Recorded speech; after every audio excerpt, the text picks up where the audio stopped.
un restaurante en Rouen, Francia, usó esta regla y salvó a su restaurante de la pérdida de un empleado importante. Se trataba de una mujer, que hacía 5 años que trabajaba para él y era un enlace esencial entre Marais y sus 22 empleados. Quedó muy perturbado al recibir el telegrama de ella anunciándole su renuncia. El señor Claude Marais nos contó. Me sentía no solo sorprendido sino, más aún, decepcionado, porque sabía que había sido justo con ella, y la había tratado bien. Pero, al ser una amiga además de una empleada, era posible que yo la hubiera descuidado un poco y le hubiera exigido más que a mis otros empleados. Por supuesto, no podía aceptar su renuncia así como así. La llevé aparte y le dije, Paulette, debe entender que no puedo aceptar su renuncia. Usted significa mucho para mí y para la compañía, y es tan responsable como lo soy yo mismo del éxito de nuestro restaurante. Después repetí lo mismo delante de todo el personal, y la invité a mi casa y le reiteré mi confianza, con toda mi familia presente.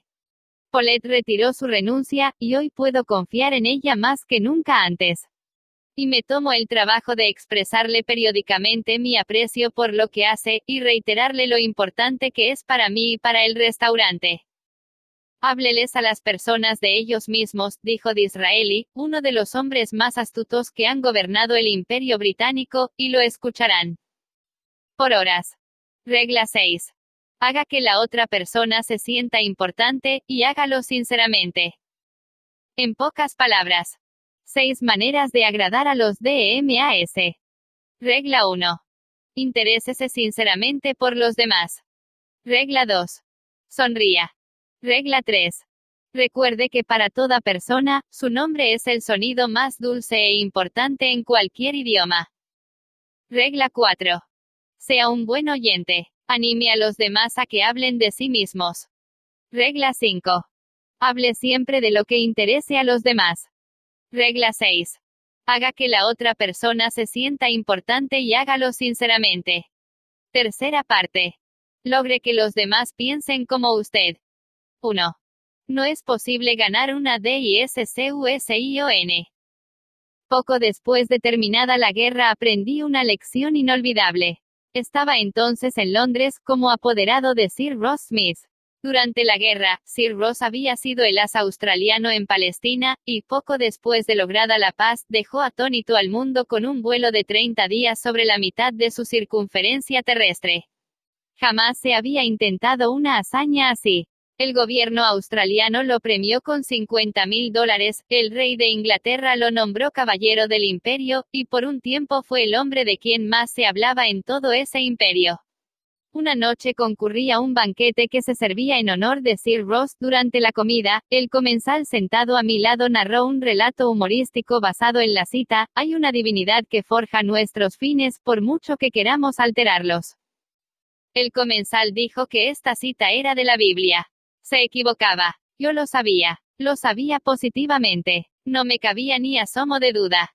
Y así, pues, para satisfacer mis deseos de importancia y exhibir mi superioridad, me designé corrector honorario, sin que nadie me lo pidiera y con evidente desgano por parte del interesado. Este insistió en su versión.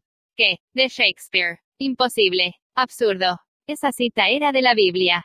Bien lo sabía él. El narrador estaba sentado a mi derecha, y el señor Frank Gammond, viejo amigo mío, a mi izquierda. Gammond había dedicado muchos años al estudio de Shakespeare. El narrador y yo convinimos en someter la cuestión al señor Gammond. Este escuchó, me dio un puntapié por debajo de la mesa, y dijo: Dale, este señor tiene razón. La cita es de la Biblia. En camino a casa aquella noche dije al señor Gammond: Frank, bien sabes que esa cita era de Shakespeare. Sí, es claro. Hamlet, acto quinto, escena 2. Pero estábamos allí como invitados a una fiesta, querido Dale. ¿Por qué demostrar a un hombre que se equivoca? Has de agradarle con eso. ¿Por qué no dejarle que salve su dignidad? No te pidió una opinión. No le hacía falta. ¿Por qué discutir con él? Hay que evitar siempre el ángulo agudo. Hay que evitar siempre el ángulo agudo. Ha muerto ya el hombre que dijo esto, pero la lección que me dio sigue su curso. Era una lección muy necesaria para mí, un discutidor inveterado. En mi juventud había discutido de todo con mi hermano. En el colegio estudié lógica y argumentación, y participé en torneos de debate. Posteriormente, en Nueva York, dicté cursos sobre debate y argumentación, y una vez, me avergüenza confesarlo, pensé escribir un libro sobre el tema. Desde entonces he escuchado, criticado, participado y estudiado los efectos de miles de discusiones. Como resultado de todo ello he llegado a la conclusión de que solo hay un modo de sacar la mejor parte de una discusión: evitarla. Evitarla como se evitaría una víbora de cascabel. O un terremoto. 9 veces de cada 10, cuando termina la discusión, cada uno de los contendores está más convencido que nunca de que la razón está de su parte. No se puede ganar una discusión. Es imposible porque, si se pierde ya está perdida, y si se gana, se pierde. ¿Por qué? Pues, suponga usted que triunfa sobre el rival, que destruye sus argumentos y demuestra que es non compos mentis. ¿Y qué? Se sentirá usted satisfecho. Pero, ¿y él? Le ha hecho sentirse inferior. Ha lastimado su orgullo. Ha hecho que se duela de ver que usted triunfa. Y un hombre convencido contra su voluntad sigue siendo de la misma opinión. Hace años, un belicoso irlandés llamado Patrick J. O'Hare ingresó en una de mis clases. Tenía poca instrucción, pero como le gustaba discutir. Había sido chofer y se inscribió en mis cursos porque trataba por entonces, sin mucho resultado, de vender camiones. Unas pocas preguntas permitieron destacar el hecho de que no hacía más que discutir y pelear con las personas a quienes quería vender sus camiones. Si un presunto comprador decía algo en contra de los camiones que vendía, Pat se enceguecía y se lanzaba al ataque. Él mismo nos lo contaba.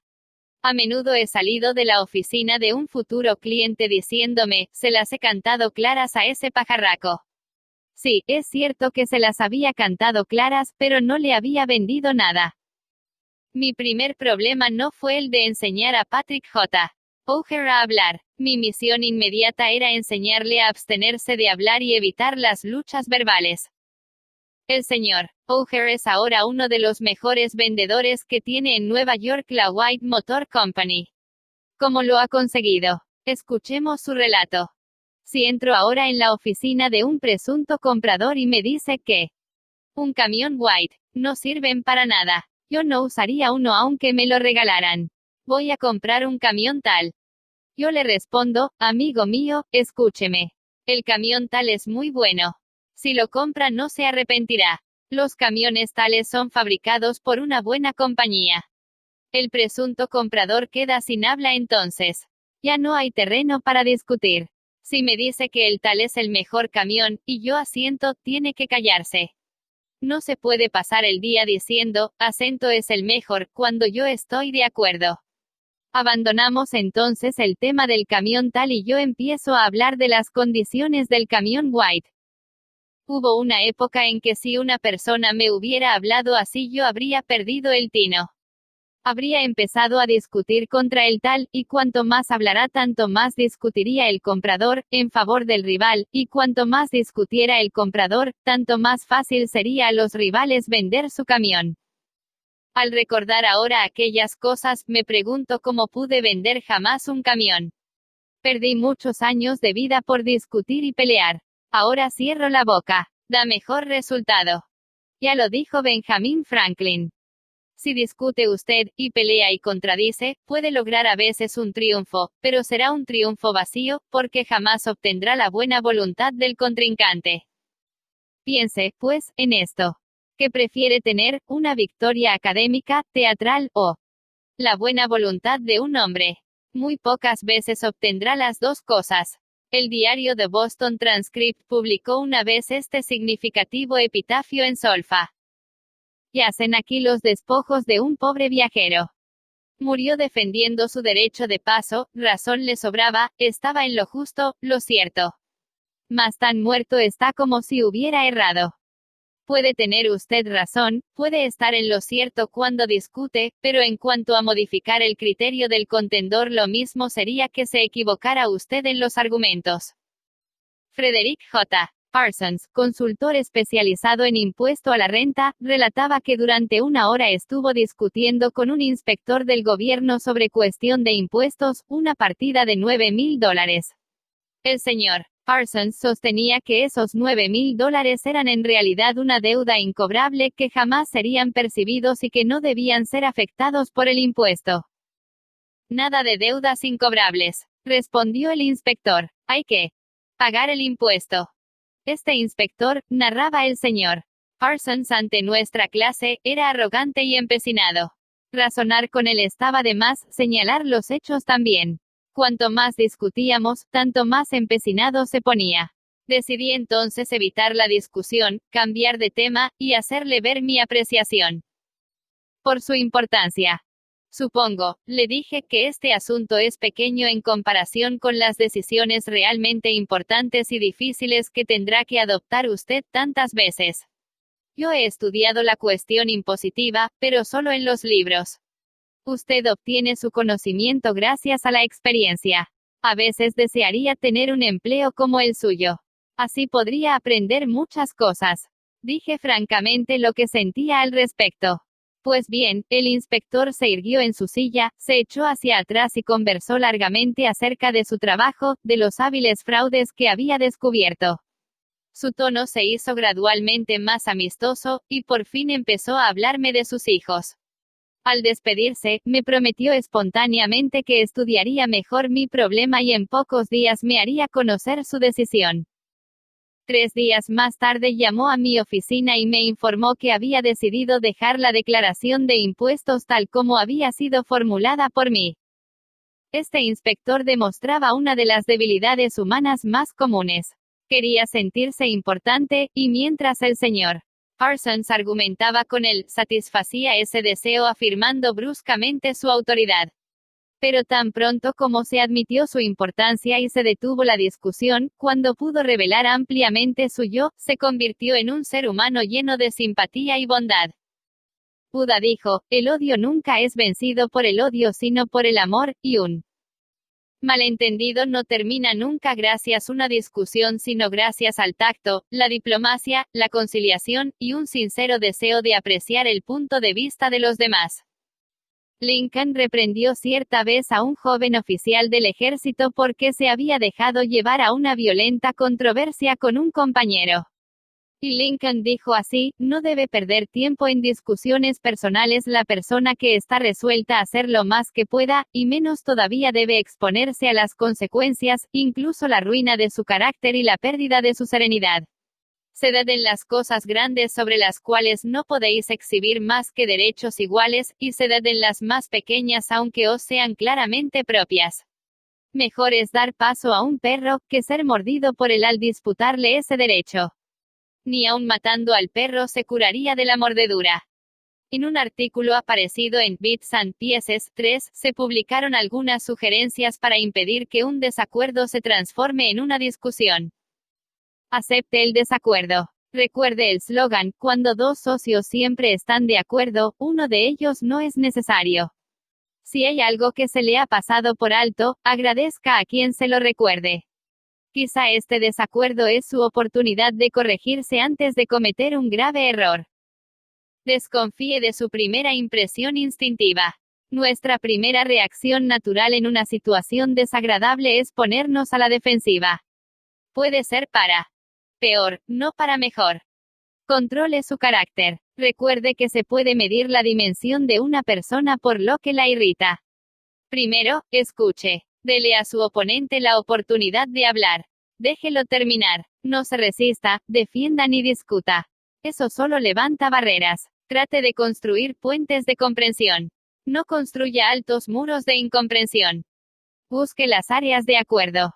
Una vez que haya oído hasta el fin a su oponente, exponga antes que nada los puntos y áreas en que están de acuerdo. Sea honesto. Busque los puntos donde puede admitir su error, y hágalo. Discúlpese por sus errores. Eso desarmará a sus oponentes y reducirá la actitud defensiva.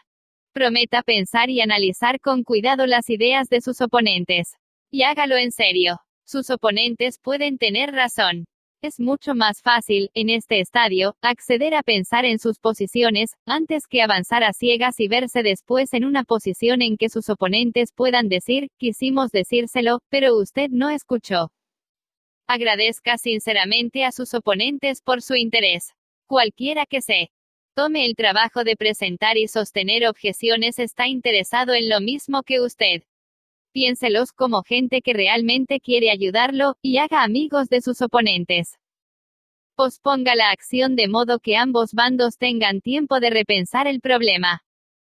Sugiera realizar otra reunión más tarde ese mismo día, o al día siguiente, para presentar nuevos datos. Al prepararse para esta reunión, hágase algunas preguntas difíciles. ¿Tendrán razón mis oponentes? Tendrán parcialmente razón. Su posición tiene bases o méritos ciertos. Mi reacción solucionará el problema, o solo impedirá mi frustración. Mi reacción acercará o alejará de mí a mis oponentes. Mi reacción elevará la estima que me tiene la mejor gente. ¿Ganaré o perderé? ¿Qué precio tendré que pagar por ganar? Si no digo nada, el desacuerdo se desvanecerá. Esta ocasión tan difícil es una oportunidad para mí.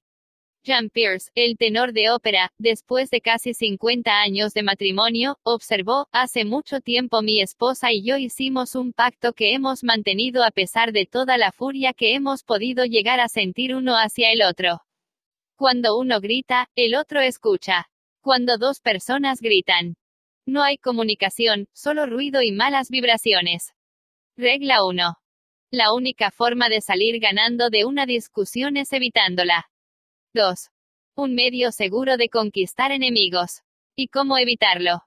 Cuando Theodore Roosevelt estaba en la Casa Blanca, confesó que si podía tener razón en el 75% de los casos, llegaría a la mayor satisfacción de sus esperanzas. Si esa era la más alta proporción que podía esperar uno de los hombres más distinguidos del siglo XX, ¿qué diremos usted o yo?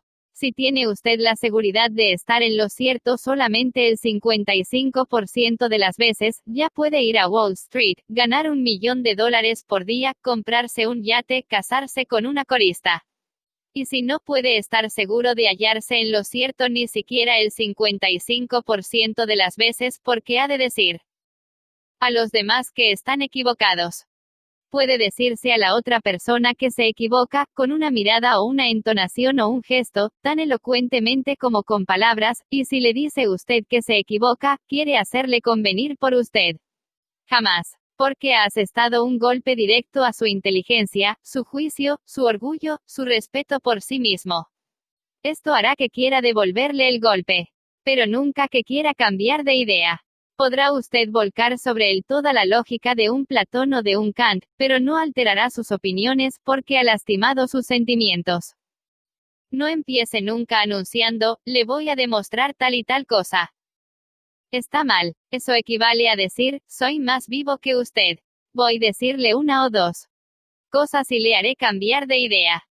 Esto es un desafío. Despierta oposición y hace que quien lo escucha quiera librar batalla con usted, antes de que empiece a hablar.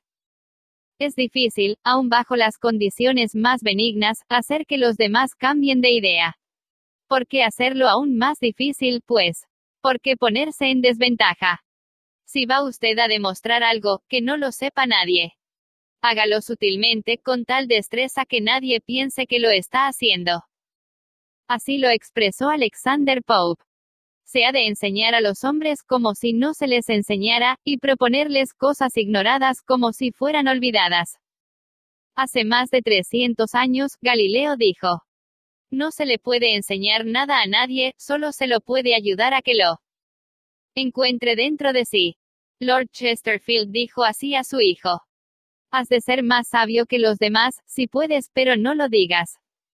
Sócrates decía repetidamente a sus discípulos en Atenas: solo sé que no sé nada.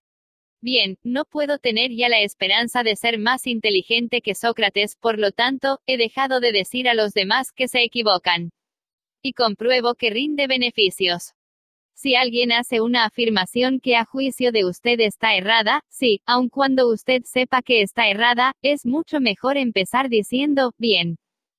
Escuche. Yo pienso de otro modo, pero quizá me equivoque. Me equivoco con tanta frecuencia. Y si me equivoco, quiero corregir mi error. Examinemos los hechos. Y algo de mágico, positivamente mágico, en frases como esas, quizá me equivoque. Me equivoco con tanta frecuencia. Nadie en el mundo o fuera de él objetará nada si usted dice quizá me equivoque. Examinemos los hechos. Uno de los miembros de nuestras clases usaba este método para tratar con sus clientes, era Harold Reinke, concesionario de la empresa Dodge en Billings, Montana. Nos contó que las presiones del negocio de venta de automóviles lo habían llevado a desplegar una dureza inusual al enfrentarse con las quejas de sus clientes. Esto provocaba discusiones, pérdida de negocios y un malestar generalizado. Le contó a la clase en la que se hallaba. Cuando llegué a reconocer que esta actitud me estaba llevando a la quiebra, probé una táctica distinta. Empecé a decir: en nuestra agencia hemos cometido tantos errores, que con frecuencia me siento avergonzado. Es posible que nos hayamos equivocado en su caso. Dígame cómo fue. Este enfoque desarma a los quejosos, y cuando el cliente termina de liberar sus sentimientos suele mostrarse mucho más razonable que antes. De hecho, muchos clientes me han agradecido por mi comprensión. Y 2 de ellos incluso han traído amigos a comprar autos a mi agencia. En este mercado tan competitivo, necesitamos siempre más de este tipo de clientes, y creo que mostrando respeto por las opiniones de todos los clientes y tratándolos con diplomacia y cortesía podré ponerme a la cabeza de la competencia. Jamás se verá en aprietos por admitir que quizás se equivoque. Eso detendrá todas las discusiones y dará a la otra persona el deseo de ser tan justo y ecuánime como usted. Le hará admitir que también él puede equivocarse. Si usted sabe positivamente que la otra persona se equivoca, y se lo dice usted redondamente, ¿qué ocurre? Tomemos un ejemplo específico. El señor S., joven abogado de Nueva York, debatía un caso muy importante, hace poco, ante la Suprema Corte de los Estados Unidos, Lustgarten v. Fleet Corporation 280 US. 320. Del proceso dependía la posesión de una vasta suma de dinero, y también la dilucidación de una importante deuda legal. Durante el debate, uno de los ministros de la Corte dijo al señor S., el Estatuto de Limitaciones en Derecho Marítimo es de 6 años, ¿verdad? El señor S. se detuvo, miró al ministro por un momento y contestó después, rotundamente: Usía, no hay estatuto de limitaciones en derecho marítimo. Se hizo el silencio en la sala del tribunal, decía el señor S., al narrar este episodio ante una de nuestras clases y pareció que la temperatura ambiente había bajado a 0. Yo tenía razón. El ministro de la corte estaba equivocado. Y yo se lo señalé. Pero, lo vi enquisté conmigo. No, sigo creyendo que en aquel caso el derecho estaba de mi parte. Y sé que defendí mi caso como jamás lo he hecho. Pero no conseguí persuadir al tribunal. Cometí el enorme error de decir a un hombre famoso y muy culto que se equivocaba. Pocas personas son lógicas. Casi todos tenemos prejuicios e ideas preconcebidas. Casi todos nos hallamos cegados por esas ideas, por los celos, sospechas, temores, envidia y orgullo. Y en su mayoría las personas no quieren cambiar de idea acerca de su religión, o su corte de cabello, o el comunismo, o su astro de cine favorito. De manera que si usted suele decir a los demás que se equivocan, sírvase leer el siguiente párrafo todas las mañanas antes del desayuno. Es del ilustrativo libro, La mente en proceso, del profesor James Harvey Robinson. A veces notamos que vamos cambiando de idea sin resistencia alguna, sin emociones fuertes, pero si se nos dice que nos equivocamos nos enoja la imputación, y endurecemos el corazón. Somos increíblemente incautos en la formación de nuestras creencias, pero nos vemos llenos de una ilícita pasión por ellas cuando alguien se propone privarnos de su compañía. Es evidente que lo que nos resulta caro no son las ideas mismas, sino nuestra estima personal, que se ve amenazada. Esa palabrita, mí, es la más importante en los asuntos humanos, y el comienzo de la sabiduría consiste en advertir todo su valor. Tiene la misma fuerza siempre, sea que se aplique a mi comida, mi perro, y mi casa, o a mi padre, mi patria, y mi Dios. No solamente nos irrita la imputación de que nuestro reloj funciona mal o nuestro coche ya es viejo, sino también la de que puede someterse a revisión nuestro concepto de los canales de Marte, de la pronunciación de Epicteto, del valor medicinal del salicilato, o de la fecha en que vivió Sargoni. Nos gusta seguir creyendo en lo que hemos llegado a aceptar como exacto, y el resentimiento que se despierta cuando alguien expresa duda acerca de cualquiera de nuestras presunciones nos lleva a buscar toda suerte de excusas para aferrarnos a ellas. El resultado es que la mayor parte de lo que llamamos razonamiento consiste en encontrar argumentos para seguir creyendo lo que ya creemos. Carl Rogers, el eminente psicólogo, escribió en su libro Realización de una persona, 4, me ha resultado de enorme valor permitirme comprender a la otra persona. Puede resultarles extraño el modo en que he formulado la frase. ¿Acaso es necesario permitirse comprender a otro? Creo que lo es. Nuestra primera reacción a la mayoría de las proposiciones que oímos en boca del prójimo, es una evaluación o un juicio, antes que una comprensión. Cuando alguien expresa un sentimiento, opinión o creencia, nuestra tendencia es casi inmediatamente sentir, tiene razón, o qué estúpido, es anormal, es irracional, se equivoca, es injusto. Es muy raro que nos permitamos comprender precisamente qué sentido le ha dado a sus palabras la otra persona. Yo encargué una vez a un decorador de interiores que hiciera ciertos cortinados para mi casa. Cuando llegó la cuenta, quedé sin aliento. Pocos días más tarde nos visitó una amiga, que vio los cortinados. Se mencionó el precio, y la amiga exclamó con una nota de triunfo en la voz que es una enormidad. Parece que se ha dejado engañar esta vez. Era cierto. Sí, era la verdad, pero a pocas personas les gusta escuchar una verdad que es denigrante para su juicio. Por ser humano traté de defenderme. Señalé que lo mejor es con el tiempo lo más barato, que no se encuentra buena calidad y gusto artístico a precios de liquidación, y así por el estilo. Al día siguiente nos visitó otra amiga, que admiró los cortinados, se mostró entusiasmada, y expresó el deseo de poder estar en condiciones de adquirir cosas parecidas para su hogar. Mi reacción fue del todo diferente. Para decirle la verdad, reconocí, yo no puedo darme estos lujos. Pagué demasiado. Ahora lamento haber encargado esos cortinados. Cuando nos equivocamos, a veces lo admitimos para nuestros adentros. Y si se nos sabe llevar, con suavidad y contacto, quizá lo admitamos ante los demás y acaso lleguemos a enorgullecernos de nuestra franqueza y ecuanimidad en tal caso. Pero no ocurre así cuando otra persona trata de meternos a golpes en la garganta el hecho poco sabroso de que no tenemos razón. Horace Greeley, el más famoso periodista de los Estados Unidos durante la Guerra Civil, estaba en violento desacuerdo con la política de Lincoln.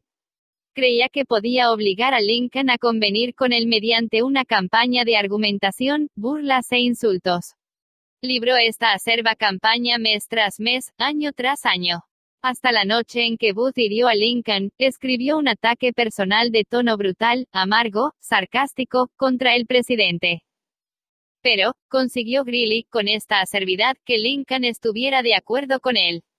Jamás. La burla y el insulto no sirven para esto. Si quiere usted conocer algunas indicaciones excelentes acerca de la manera de tratar con las personas, de dominarse y mejorar su personalidad, lea la autobiografía de Benjamin Franklin, una de las obras más fascinadoras que se han escrito, clásica en la literatura norteamericana. En esta historia de su vida, Franklin narra cómo triunfó sobre el hábito inicuo de discutir, y se transformó en uno de los hombres más capaces, suaves y diplomáticos que figuran en la historia nacional. Un día, cuando Franklin era un jovenzuelo arrebatado, un viejo cuáquero, amigo suyo, lo llevó a un lado y le descargó unas cuantas verdades, algo así como esto: «Ben, eres imposible. Tus opiniones son como una cachetada para quien difiera contigo. Tan es así, que ya a nadie interesan tus opiniones. Tus amigos van descubriendo que lo pasan mejor cuando no estás con ellos. Sabes tanto, que nadie te puede decir nada. Por cierto que nadie va a intentarlo siquiera, porque ese esfuerzo solo le produciría incomodidades y trabajos. Por tal razón, es probable que jamás llegues a saber más de lo que sabes ahora, que es Muy poco. Uno de los rasgos más hermosos que ha tenido Franklin, a mi juicio, es la forma en que aceptó esta dolorosa lección. Tenía ya edad suficiente, y suficiente cordura, para comprender que era exacta, que si seguía como hasta entonces solo podría llegar al fracaso y a la catástrofe social. Dio, pues, una media vuelta. Comenzó inmediatamente a modificar su actitud insolente, llena de prejuicios. Adopté la regla, refiere Franklin en su biografía, de eludir toda contradicción directa de los sentimientos de los demás, y toda afirmación positiva de los míos. Hasta me prohibí el empleo de aquellas palabras o expresiones que significan una opinión fija, como acento por cierto, acento indudablemente, etc., y adopté, en lugar de ellas, acento creo, acento entiendo, o acento imagino que una cosa es así, o acento así me parece por el momento.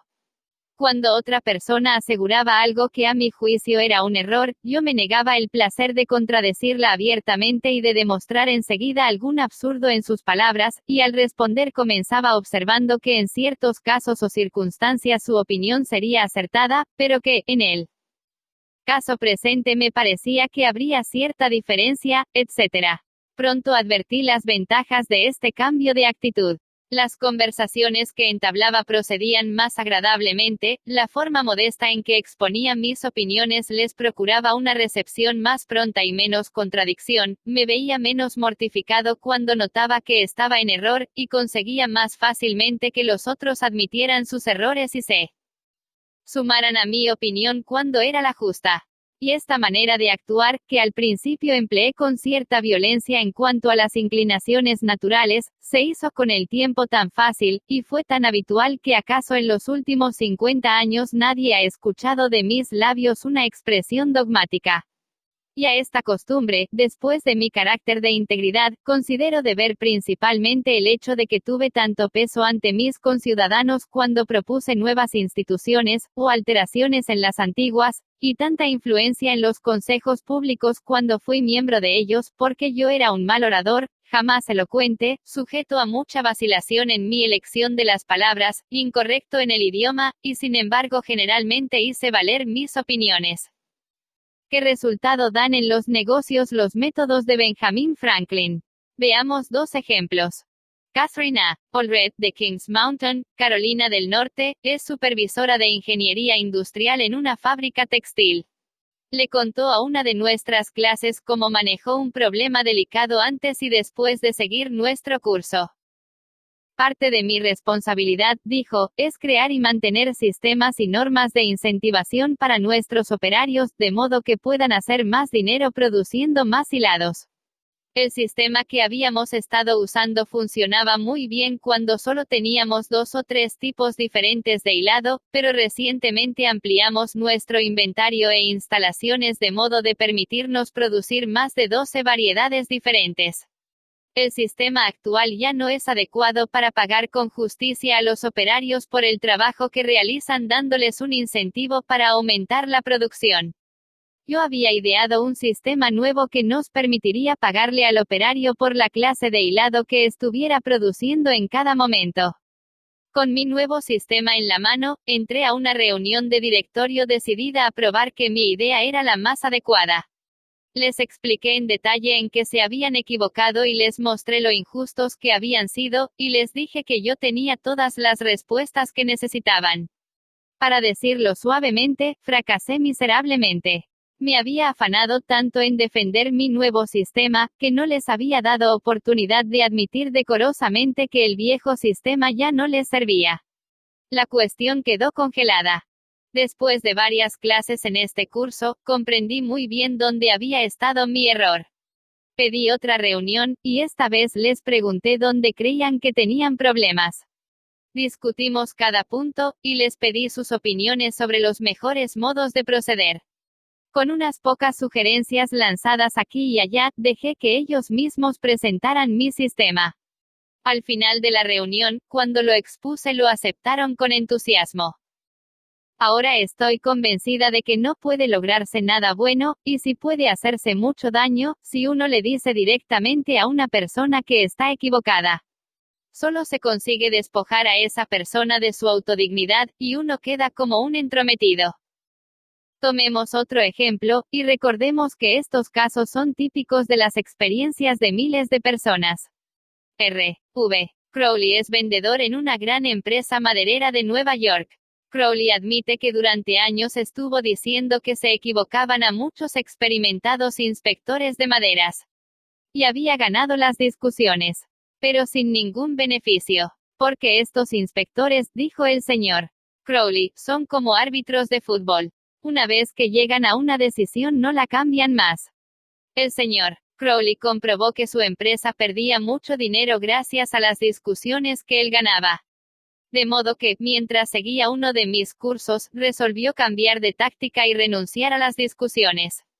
¿Con qué resultados? Veamos el relato que hizo ante sus compañeros de clase.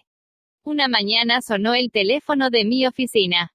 Un hombre acalorado e iracundo procedió a informarme de que un camión de madera que habíamos enviado a su fábrica era completamente insatisfactorio. Su firma había dejado de descargarlo y solicitaba que dispusiéramos inmediatamente lo necesario para retirar la mercadería de su corralón. Después de descargada aproximadamente la cuarta parte del envío, el inspector de la empresa informaba que la madera estaba un 55% por debajo de la calidad normal. En esas circunstancias, la casa se negaba a aceptar el cargamento. Salí inmediatamente para la fábrica, y en el camino pensé en la mejor manera de resolver la situación. En esas circunstancias, yo habría recordado, ordinariamente, las reglas sobre calidad de la madera, y procurado, como resultado de mi experiencia y mis conocimientos como inspector de maderas, convencer al otro inspector de que la madera era de la calidad requerida, y que él interpretaba erróneamente las reglas de inspección. Pero, en cambio, me decidí a aplicar los principios aprendidos en estos cursos. Cuando llegué a la fábrica encontré al comprador y al inspector de muy mal talante, dispuestos a discutir y pelear. Llegamos hasta el camión y les pedí que continuaran descargando para poder ver cómo se presentaban las cosas. Pedí al inspector que siguiera en su tarea y dejara a un lado los rechazos como había venido haciendo, y pusiera las maderas buenas en otra pila. Después de contemplarlo por un rato comencé a advertir que su inspección era estricta en exceso y que no interpretaba bien las reglas. La madera en cuestión era pino blanco, y yo sabía que el inspector era muy entendido en maderas duras, pero no tenía competencia ni experiencia en cuanto al pino blanco. En cambio, el pino blanco es mi fuerte. Sin embargo, no formulé objeción alguna por la forma en que aquel hombre clasificaba la madera. Seguí mirando, y por fin empecé a preguntar por qué ciertas piezas eran rechazadas. Ni por un instante insinué que el inspector se equivocaba. Destaqué que la única razón de mis preguntas era el deseo de poder dar a la empresa exactamente lo que necesitaba, en los envíos futuros. Con estas preguntas, hechas siempre en forma amistosa y de cooperación, y con mi insistencia en que tenían razón al rechazar tablones que no les satisfacían, conseguí que las relaciones entre nosotros dejaran de ser tensas. Alguna frase cuidadosamente formulada por mi parte dio origen, en el ánimo del inspector, a la idea de que tal vez algunas de las piezas rechazadas estaban en realidad dentro de la calidad que habría querido comprar, y que las necesidades de la casa requerían una calidad más costosa. Tuve buen cuidado, no obstante, de no hacerle pensar que yo defendía un punto de vista opuesto al suyo. Gradualmente cambió toda su actitud. Por fin admitió que no tenía experiencia en la clasificación de pino blanco y comenzó a hacerme preguntas acerca de cada una de las piezas que se descargaban.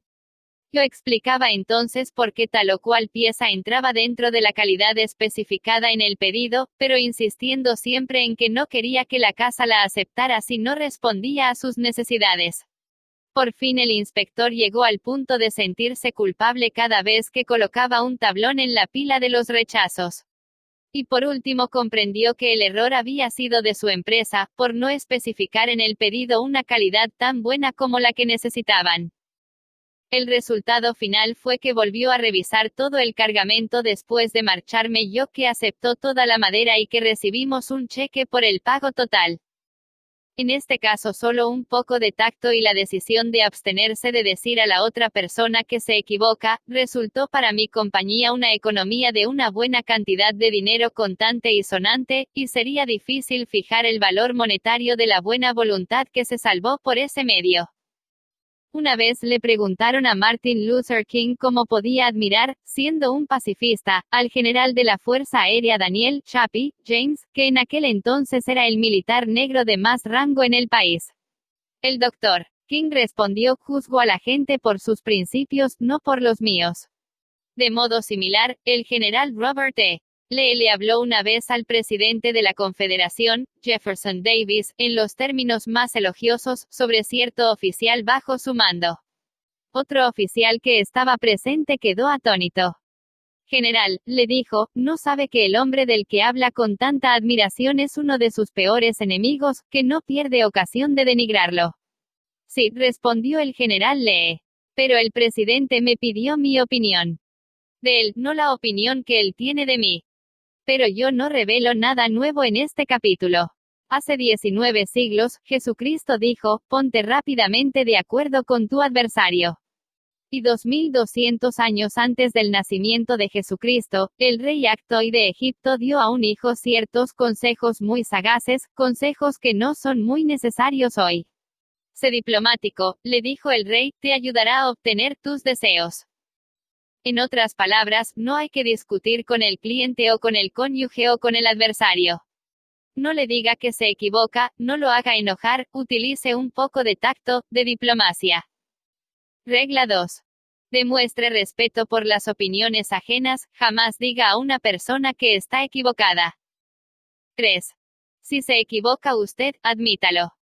A 1 minuto de marcha de mi casa había un amplio terreno con bosques vírgenes, donde las plantas salvajes florecían en la primavera, donde las ardillas hacían sus hogares y criaban a sus hijos, y donde los matorrales crecían hasta tapar a un hombre. Este bosque se llamaba Forest Park, y era un bosque que probablemente no difiriera mucho en aspecto de lo que era cuando Colón descubrió América. Con frecuencia iba a pasear por este bosque con Rex, mi pequeño Bull Terrier de Boston. Era un perrito amigable, nada dañino, y como rara vez encontrábamos a alguien en el parque, lo llevaba sin collar y sin bozal. Un día encontramos a un policía montado, un hombre deseoso de mostrar su autoridad. ¿Qué es eso de dejar al perro suelto en el parque, sin bozal? Me reprendió. ¿No sabe que es ilegal? Sí, lo sé, respondí suavemente, pero no creí que podría hacer daño. Aquí. No creyó. La ley no se interesa un pepino por lo que usted cree. Ese perro puede matar a una ardilla o morder a un niño.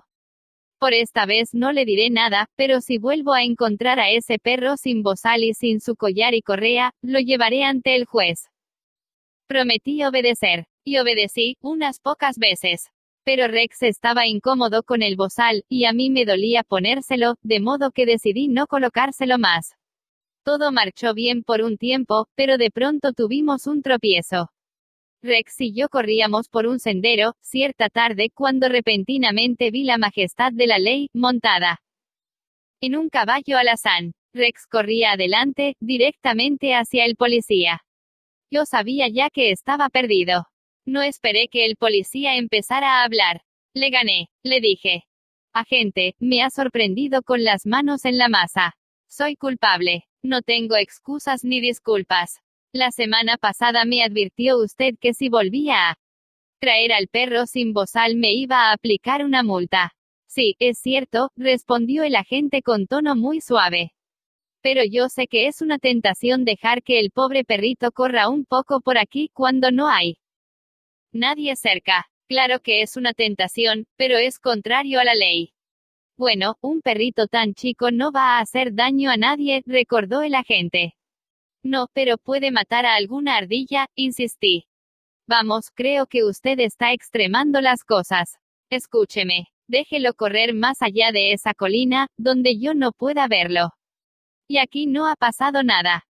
Aquel agente de policía, por ser humano, quería sentirse importante. Cuando yo empecé a condenar mi proceder, la única forma en que él podía satisfacer su deseo de importancia era la de asumir una actitud magnánima. Pero supongamos que yo hubiera tratado de defenderme. ¿Ha discutido usted alguna vez con la policía? En lugar de lanzarme a la batalla contra él, admití desde el principio que la razón estaba de su parte, que yo no la tenía, lo admití rápidamente, abiertamente, y con entusiasmo. Y la cuestión terminó agradablemente, él pasó a ocupar mi parte y yo pasé a ocupar la suya. Si sabemos que de todas maneras se va a demostrar nuestro error, ¿no es mucho mejor ganar la delantera y reconocerlo por nuestra cuenta? ¿No es mucho más fácil escuchar la crítica de nuestros labios que la censura de labios ajenos? Diga usted de sí mismo todas las cosas derogatorias que sabe está pensando la otra persona, o quiere decir, o se propone decir, y dígalas antes de que él haya tenido una oportunidad de formularlas, y le quitará la razón de hablar. Lo probable, una probabilidad de 100 a 1, es que su contendor asuma entonces una actitud generosa, de perdón, y trate de restar importancia al error por usted cometido, exactamente como ocurrió en el episodio del policía montado. Ferdinand D. Warren, artista comercial, utilizó esta técnica para obtener la buena voluntad de un comprador petulante, irritable. El señor Warren nos narró su experiencia en estos términos. Es de suma importancia, al hacer dibujos para fines de publicidad y para los periódicos, ser muy preciso y muy exacto. Algunos compradores exigen que sus pedidos sean ejecutados inmediatamente, y en esos casos suelen ocurrir algunos ligeros errores. Yo conocí particularmente a uno que se complacía en encontrar hasta los menores defectos. A menudo he salido de su despacho irritado, no por sus críticas sino por sus métodos de ataque. Hace poco entregué un trabajo apresurado a este comprador y poco después me dijo por teléfono que fuera inmediatamente a su oficina. Cuando llegué encontré lo que esperaba y temía. Estaba lleno de hostilidad, encantado de tener una oportunidad de criticarme. Preguntó, acaloradamente, por qué yo había hecho esto y aquello. Vi una oportunidad para aplicar la autocrítica, según lo recomendado en este curso. Así, pues, le contesté, señor fulano, si lo que dice usted es cierto, la culpa es mía y no hay excusas por este error. Después de hacer dibujos para usted durante tanto tiempo, ya debía saber estas cosas. Estoy avergonzado por lo que ocurre. El comprador empezó a defenderme inmediatamente. Sí, es cierto, afirmó, pero al fin y al cabo no es un error muy grave. Es solamente cualquier error, le interrumpí, puede resultar costoso, y todos son irritantes. Quiso hablar, pero no lo dejé. Yo estaba a mis anchas. Por primera vez en la vida me criticaba a mí mismo, y estaba encantado. Debí tener más cuidado, proseguí. Usted me encarga mucho trabajo y merece que se le entregue lo mejor. Así, pues, voy a hacer este dibujo de nuevo. No, protestó. Ni piense en tomarse toda esa molestia. Elogió después mi trabajo, me aseguró que solo hacía falta una leve modificación, y que mi ligero error no había costado dinero a su firma, que, al fin y al cabo, era una cuestión de detalle que no valía la pena preocuparse. Mi prontitud en criticarme le había quitado el ansia de pelear. Terminó por invitarme a almorzar, y antes de separarnos me pagó mi trabajo y me encargó otro. Hay un cierto grado de satisfacción en tener el valor de admitir los errores propios. No solo limpia el aire de culpa y actitud defensiva, sino que a menudo ayuda a resolver el problema creado por el error. Bruce Harvey, de Albuquerque, Nueva México, había autorizado incorrectamente el pago del salario completo a un empleado que tenía licencia por enfermedad. Cuando descubrió su error, llamó al empleado, le explicó la situación y le dijo que para corregir el error tendría que descontar de su siguiente pago el monto completo del exceso pagado antes. El empleado dijo que eso le causaría un grave problema financiero, y pidió que los descuentos se hicieran a lo largo de determinado espacio de tiempo. Harvey le explicó que para hacer esto último necesitaba la aprobación de su supervisor. Y yo sabía que esto, nos dijo Harvey, provocaría una explosión por parte de mi jefe. Mientras trataba de decidir cómo manejar esta situación, comprendí que todo el problema había salido de un error mío, y Tendría que admitirlo así. Entré en la oficina de mi jefe, le dije que había cometido un error, y después le hice un informe completo de los hechos. Replicó de modo explosivo que era culpa del departamento de personal. Repetí que la culpa era mía. Volvió a explotar contra el descuido del departamento contable. Una vez más le expliqué que la culpa era toda mía. Culpó a otras 2 personas de la oficina. Pero cada vez yo repetía que era culpa mía. Al fin me miró y me dijo, acento de acuerdo, es culpa suya. Arréglelo como mejor le parezca. El error fue corregido y no hubo problemas para nadie. Me sentí muy satisfecho porque pude manejar una situación tensa y tuve el valor de no buscar excusas. Desde entonces mi jefe me respetó más. Cualquier tonto puede tratar de defender sus errores, y casi todos los tontos lo hacen, pero está por encima de los demás, y asume un sentimiento de nobleza y exaltación quien admite los propios errores. Por ejemplo, una de las cosas más bellas que registra la historia de Robert E. Lee es la forma en que se echó toda la culpa por el fracaso de la carga de Pickett en Gettysburg. La carga de Pickett fue sin duda el ataque más brillante y pintoresco que jamás ha ocurrido en el mundo occidental. El mismo general George E. Pickett era pintoresco. Usaba tan largos los cabellos que sus rizos castaños le tocaban casi los hombros, y como Napoleón en sus campañas de Italia, escribía ardientes cartas de amor día por día en el campo de batalla. Sus soldados, adictos a él, lo saludaron con vítores aquella trágica tarde de julio en que emprendió la marcha hacia las líneas de la Unión, la gorra requintada sobre la oreja derecha. Le dieron vítores y lo siguieron, hombro contra hombro, fila tras fila, estandartes al viento y bayonetas resplandecientes al sol. Era un gallardo espectáculo. Osado. Magnífico. Un murmullo de admiración corrió por las líneas de la Unión al avistarlo. Las tropas de Pickett avanzaron con paso fácil, a través de huertos y maizales, a través de un prado, y sobre una quebrada. Pero entretanto los cañones del enemigo destrozaban sus filas. Y ellos seguían, decididos, irresistibles. De pronto la infantería de la Unión se alzó detrás del muro de piedra en el cerro del cementerio, donde se había ocultado, y disparó andanada tras andanada contra las fuerzas indefensas que iban avanzando. La cima del cerro era una llamarada, un matadero, un volcán. En pocos minutos, todos los comandantes de brigada, salvo uno, habían caído, y con ellos estaban en el suelo. Las 4/5 partes de los 5.000 hombres que mandaba Pickett. El general Louis A. Armistead, que conducía las tropas en el embate final, corrió adelante, saltó sobre el muro de piedra y, agitando la gorra en la punta de la espada, gritó, «A ellos, muchachos». Así lo hicieron. Saltaron sobre el muro, hincaron bayonetas en los cuerpos enemigos, aplastaron cráneos con sus mosquetes, y clavaron las banderas del sur. En el cerro del cementerio. Las banderas flamearon allí por un momento apenas. Pero ese momento, breve como fue, resultó el momento supremo para la Confederación. La carga de Pickett, brillante, heroica, fue no obstante el comienzo del fin. Lee había fracasado. No podía penetrar en el norte. Y lo sabía. El sur estaba perdido. Tan triste, tan atónito quedó Lee que envió su renuncia y pidió a Jefferson Davis, presidente de la Confederación, que designara a un hombre más joven y más capaz. Si hubiera querido culpar a cualquier otro jefe por el desastroso fracaso de la carga de Pickett, habría encontrado muchas excusas. Algunos de sus comandantes divisionarios fallaron.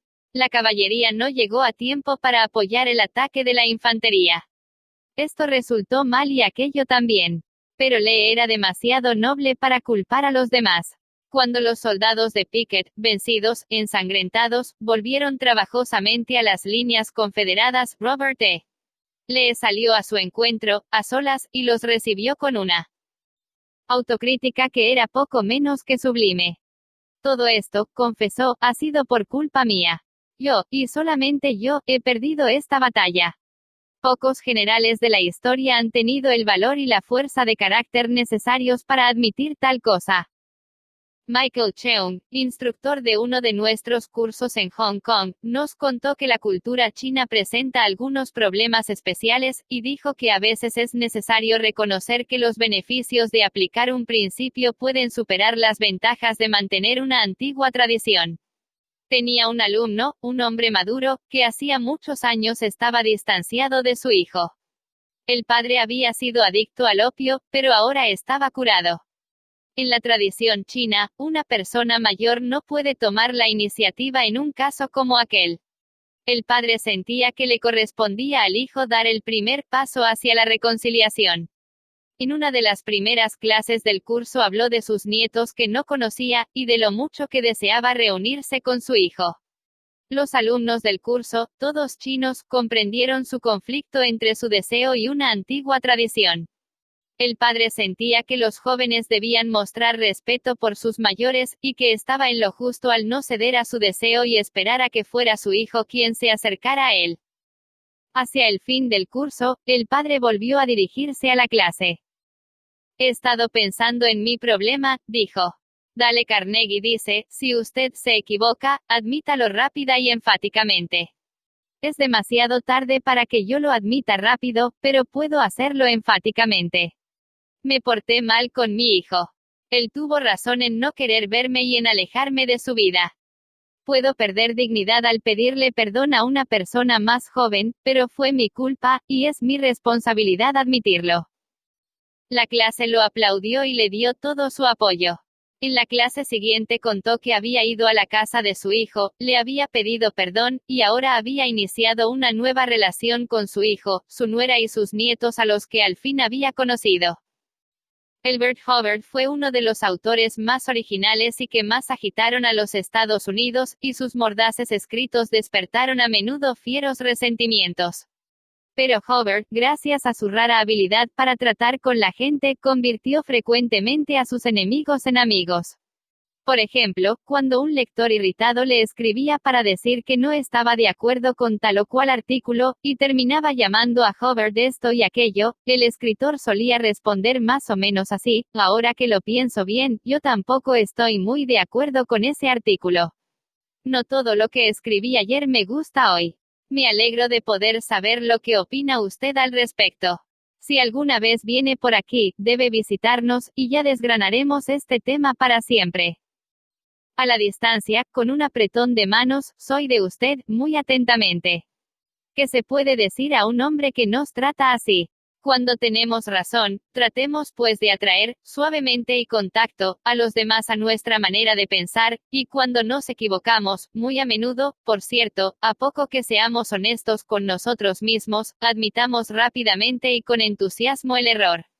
Esa técnica, no solamente producirá resultados asombrosos, sino que, créase o no, nos hará comprender que criticarse es en esas circunstancias mucho más divertido que tratar de defenderse. Recordemos el viejo proverbio: peleando no se consigue jamás lo suficiente, pero cediendo se consigue más de lo que se espera. Regla 3. Si usted está equivocado, admítalo rápida y enfáticamente. 4. Una gota de miel. Si se irrita usted y dice unas cuantas cosas a otra persona, usted descarga sus sentimientos. Pero, ¿y la otra persona? ¿Compartirá acaso ese placer suyo? Le será fácil convenir con usted, al oír sus arranques belicosos, y su actitud hostil.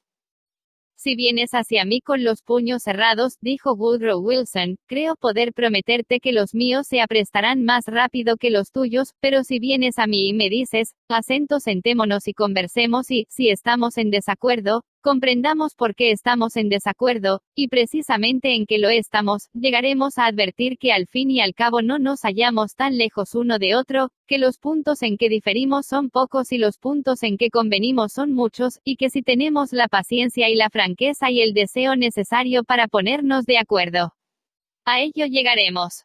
Nadie aprecia más que John D. Rockefeller, hijo, la verdad de esta afirmación de Woodrow Wilson.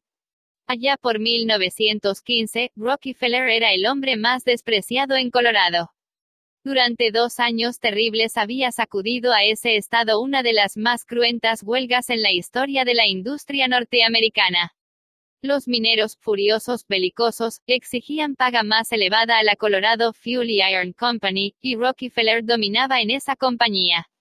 Había habido destrucción de propiedades, y se había llamado a las fuerzas del ejército. Había corrido sangre, habían caído huelguistas alcanzados por las balas.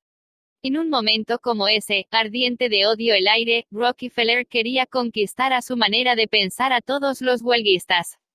Y lo consiguió. ¿Cómo? Veamos cómo. Después de varias semanas dedicadas a conquistar amigos entre ellos, Rockefeller dirigió la palabra a los representantes de los huelguistas. Ese discurso, completo, es una obra maestra. Produjo resultados asombrosos. Calmó las tempestuosas olas de odio que amenazaban envolverlo. Le valió una hueste de admiradores. Presentó los hechos en forma tan amistosa, que los huelguistas volvieron a trabajar sin decir una sola palabra más acerca de los aumentos de salarios por los cuales habían luchado tan violentamente. Estudiemos la iniciación de ese notable discurso. Veamos que resplandece, literalmente, de amistad. Recordemos que Rockefeller hablaba a unos hombres que pocos días antes querían colgarlo de la rama más alta de un árbol, pero su discurso no pudo ser más gentil, más amistoso, si lo hubiera dirigido a un grupo de misioneros. Lleno está el discurso de frases como, estoy orgulloso de encontrarme aquí, después de visitaros en vuestros hogares, no nos encontramos aquí como extraños, sino como amigos, espíritu de mutua amistad, nuestros intereses comunes, solo por vuestra cortesía me encuentro aquí. Este es un día de fiesta en mi vida, comenzó Rockefeller. Es la primera vez que tengo la fortuna de encontrarme con los representantes de los empleados de esta gran compañía, sus funcionarios y superintendentes, todos juntos, y puedo aseguraros que estoy orgulloso de encontrarme aquí, y que mientras viva recordaré esta reunión. Si este meeting se hubiese efectuado hace 2 semanas, hubiera estado yo aquí como un extraño para casi todos vosotros, pues solo habría podido reconocer unas pocas caras. Pero he tenido la oportunidad de visitar durante la última semana todos los campamentos en las minas del sur y de hablar individualmente con casi todos los representantes, salvo los que se habían marchado, después de visitaros en vuestros hogares, y de conocer a muchas de vuestras esposas e hijos. No nos reunimos aquí como extraños, sino como amigos, y en ese espíritu de mutua amistad me complace tener esta oportunidad de discutir con vosotros acerca de nuestros intereses comunes. Como se trata de una reunión de funcionarios de la compañía y representantes de los empleados, solo por vuestra cortesía me encuentro aquí, porque no tengo la fortuna de ser un funcionario ni un empleado, y sin embargo entiendo estar íntimamente asociado con vosotros porque, en cierto sentido, yo represento a la vez a los accionistas y a los directores. ¿No es este un ejemplo espléndido del arte de convertir a los enemigos en amigos? Imaginemos que Rockefeller hubiese tomado otro camino. Imaginemos que hubiese discutido con los mineros, y les hubiese dicho cosas desagradables. Imaginemos que, por sus tonos e insinuaciones, les hubiese imputado que se equivocaban. Imaginemos que con todas las reglas de la lógica, les hubiese demostrado cada uno de sus errores.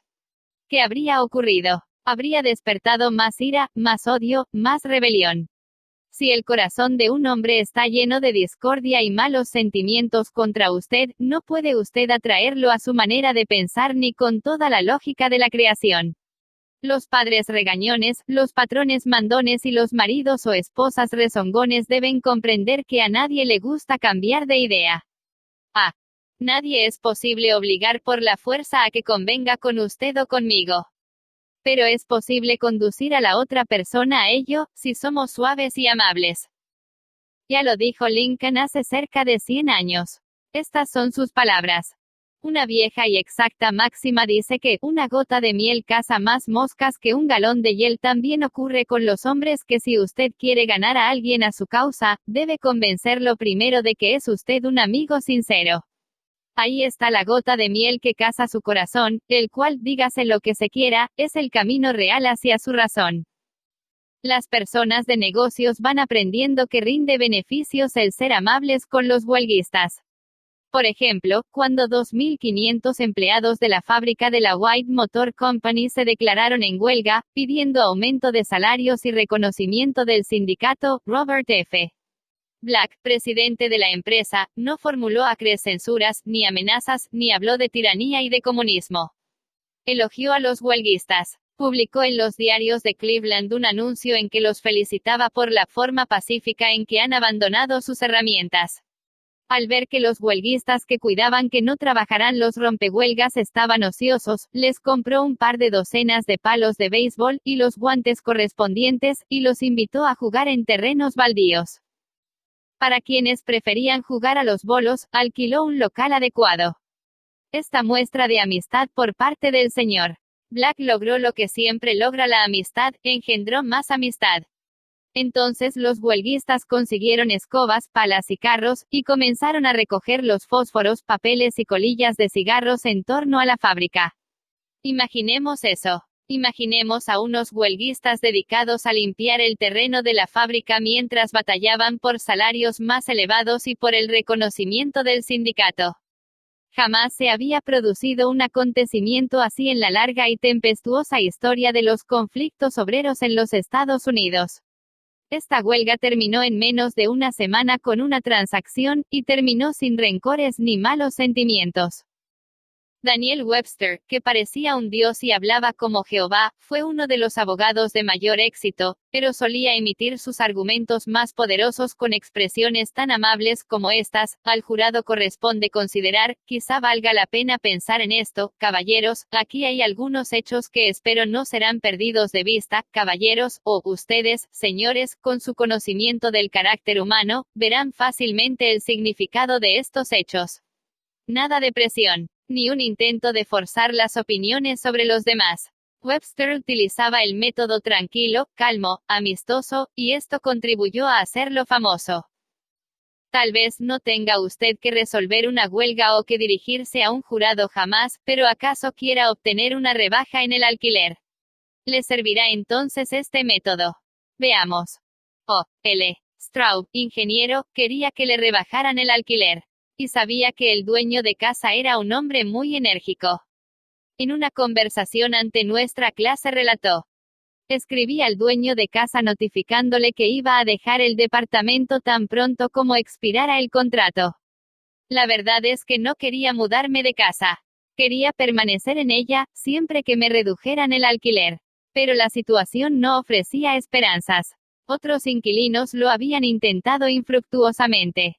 Pero yo me dije, estoy estudiando la manera de tratar con la gente, de modo que puedo probarlo con él para ver qué resulta.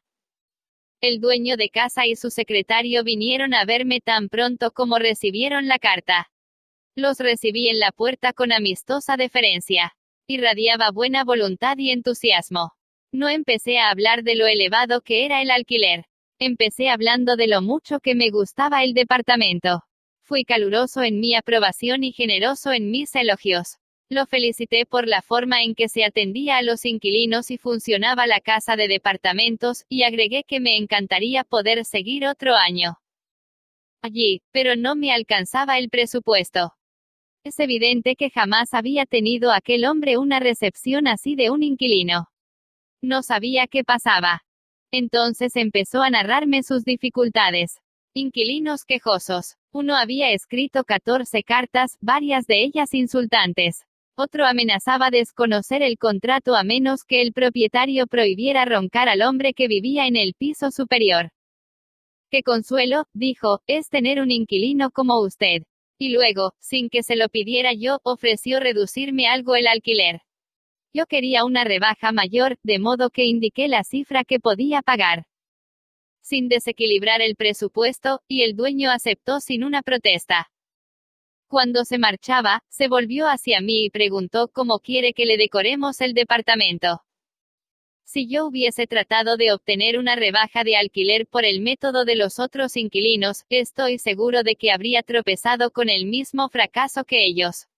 El triunfo se debió al método amistoso, de simpatía, de apreciación. Dean Woodcock, de Pittsburgh, Pensilvania, es superintendente de un departamento de la compañía eléctrica local. Se llamaba personal a su cargo para reparar unos equipos en lo alto de un poste. Antes este tipo de trabajo lo había realizado otro departamento, y hacía poco que la responsabilidad había sido transferida a la sección de Woodcock. Aunque sus hombres estaban preparados para hacerlo, era la primera vez que los llamaban para hacer este tipo de reparaciones. Todo el mundo en la compañía estaba interesado en ver cómo se las arreglarían. El señor Woodcock, varios de sus funcionarios subordinados y gente de otros departamentos fueron a ver la operación. Se reunieron muchos autos y camiones, y una cantidad de gente observaba a los dos hombres que habían subido al poste. Woodcock vio que un hombre en la calle había salido de su auto con una cámara y estaba tomando fotografías de la escena. El personal de la compañía de electricidad es extremadamente sensible a las relaciones públicas, y de pronto Woodcock comprendió cómo debía de estar viendo el espectáculo el hombre de la cámara: exceso de personal ocioso, docenas de personas sin hacer nada, mirando a dos hombres que hacían su trabajo. Cruzó la calle y fue hacia el fotógrafo. Veo que está interesado en nuestra operación. Sí, pero mi madre estará más interesada. Ella tiene acciones en la compañía. Esto le abrirá los ojos. Incluso puede decidir que su inversión fue imprudente. Desde hace años vengo diciéndole que en compañías como la suya hay mucha gente ociosa. Esto lo prueba. Y es posible que a los diarios también les interesen las fotos. Da esa impresión, ¿no es cierto? Yo pensaría lo mismo en su caso. Pero sucede que es una situación muy especial.